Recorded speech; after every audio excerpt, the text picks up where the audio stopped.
Hello guys, आज माझ्या मैत्रिणीच्या घरी आम्ही सर्व लेडीज जमणार होतो, म्हणून मला प्रसाद ऑफिसमध्ये जाताना तिथे सोडून गेले. आणि आजची डिश होती दाल बाटी. तर चला तिची रेसिपी आणि आजचा छोटा लॉग तुमच्यासोबत शेअर करते. हे गव्हाचं पीठ चुरमासाठी भिजलं जात आहे. याच्यामध्ये थोडं मीठ आणि तूप टाकायचं आणि गोल चपटे राऊंड करून ब्राऊन कलर येईपर्यंत शेकायचं. ते गोळे भाजून काढल्यानंतर हाताने क्रश केले आणि मग मिक्सरमध्ये बारीक ग्राइंड करून घेतले.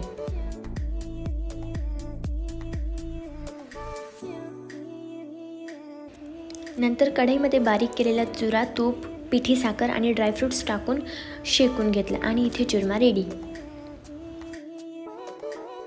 बाटी बनवण्यासाठी गव्हाचं पीठ, मक्याचं पीठ, सोडा, मीठ, दही, तूप, ओवा टाकून पीठ भिजले आणि ती ब्राऊन होईपर्यंत दर 2 मिनिटांनी उलटपालट करून शेकले आणि शेवटी बाटी तुपात डीप केली आणि बाटी तर रेडी.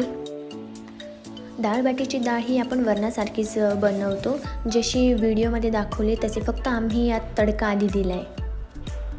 इकडे चिल्लर पार्टीचे गेम खेळणं सुरू होतं, मध्येच गेम चेंज होत होते आणि मग लहान मुलांना आम्ही आधी जेवणाला बसवलं आणि त्यानंतर आम्ही जेवणाला बसतो आणि आमची खूप मस्ती चालली होती जेवता जेवता.